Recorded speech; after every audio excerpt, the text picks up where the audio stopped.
โอ้ย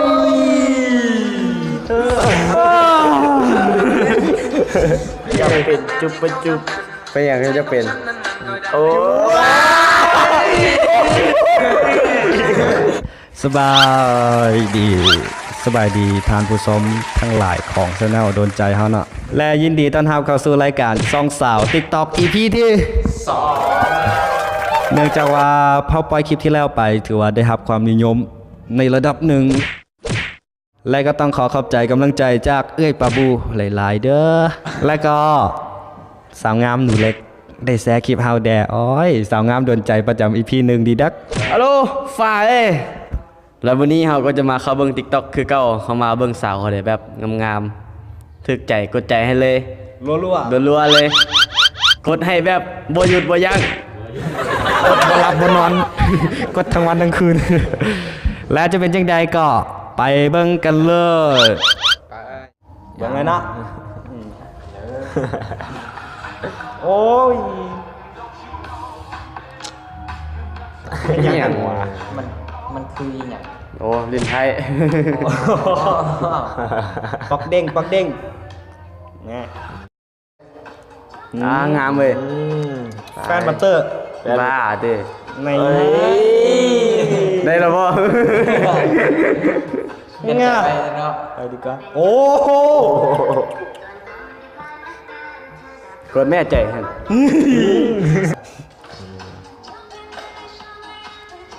รถเก่ากูเนี่ยหาก็ขายไปปีกายเนี่ย อ้อยฟอร์ด ไซฟอร์ดเห็นตะโบนั่ง สัตว์โอ้ย Nope. อ้า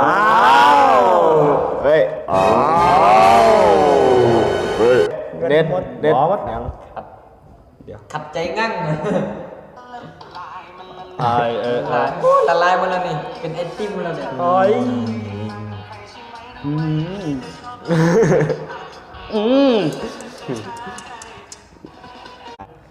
โอ้ยอยากเป็นแวนเด้ เป็นที่ยัง จะได้อยู่ในสายตาไอ้ยาไปกันเด้อเดี๋ยวมาเจอกันหมายไว้ อาจจะเลื่อม นิ่งมืดเข้าไปงาหู บ่เห็นแล้ว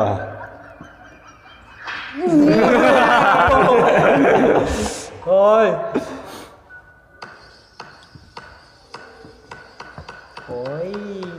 อาจจะเป็นท่อน้ำเลยเนาะ เป็นอะไรอย่าง เบิ่งดูตลอดมึงก็ กูอยากเป็นนำโอ้ยไอ้ขาว อย่างเขา เสื้อ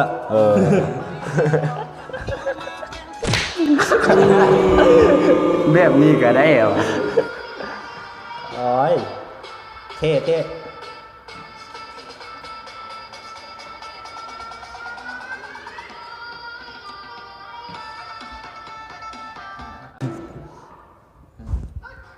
เบิดเลยสภาพเบิดเลย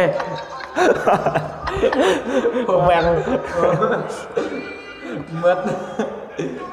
จามพิษชีวิตเปลี่ยนไป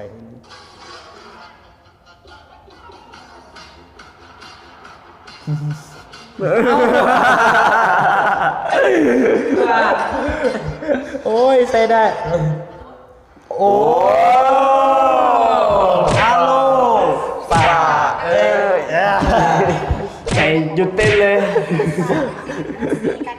อีฟังไหม มึงถือเลขบ่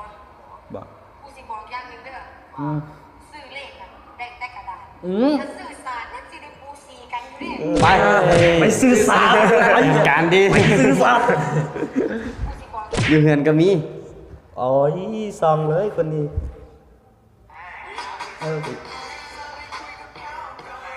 อยากให้เจอไปเจอกับเขาก่อน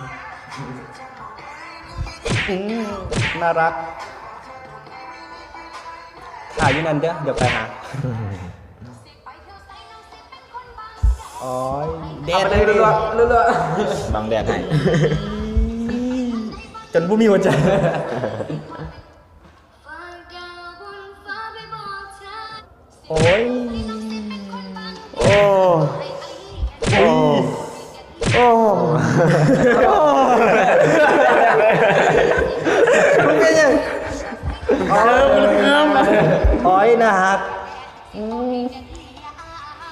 ใบเล็ดเดี๋ยว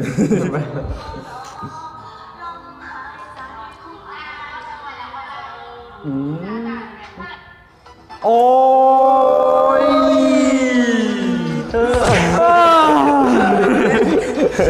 โอ้ย ๆแบ่งกันกดแบ่งกันกด โอ้ย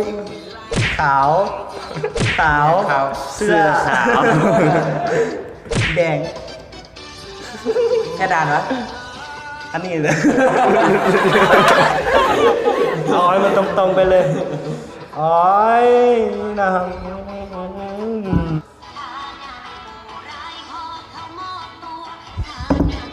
กำมือมาดู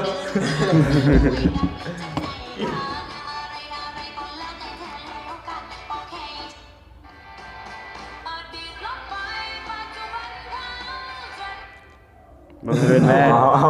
บังเอิญแม่ คนอื่นบ่ตึกใจวะเอาเนาะเอาไปซองคนต่อไปกันเลย โอ้โห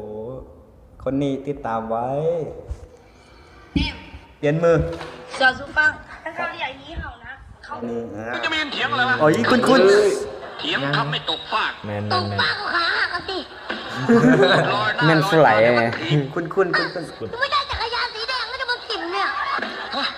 ปวดหัว กินยาดิ ลองเบิ่งอยู่น้ำแซ่นั่นเต้มันน่ะ สองเลยว่ะแม่นฟูไหลนะมันแม่นฟูไหลเลย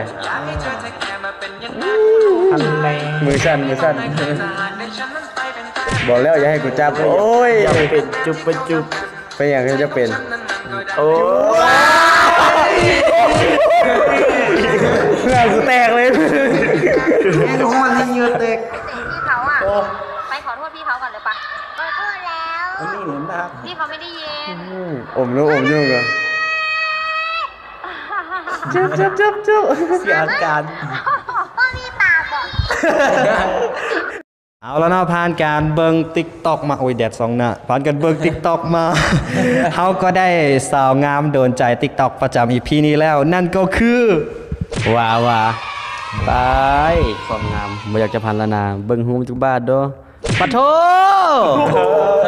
เบิ่งยามใดนี่ก็บอกเลยว่าก็มาดีข้ามมึงเหรอ ก็มาดีครับ ตายเนาะ เอ้ามีแฟนแล้ว โอ้ยบ่เป็นหยังมีแฟนก็ยากเพราะว่าเฮาก็โดนใจอยู่แล้ว ไม่ได้ลงแฟน แม่น บอก นะ ยอมเด้อ มีแฟนก็ติดตามได้นะ ความงามบ่อยากเว้าหลายงามสุด และในคลิปนี้ถ้าว่าใครที่มักก็อย่าลืมกดไลค์กดแชร์เพื่อเป็นกำลังใจให้พวกเขาโดนใจชแนลเพื่อผลิตคลิปใหม่ๆให้ทานได้หับเบิงหับฟังกัน เดี๋ยวไว้เจอกันในคลิปต่อไป บ๊ายบายข้ากูทิมสุด Baby, let me tell you something. I'm in it for the life.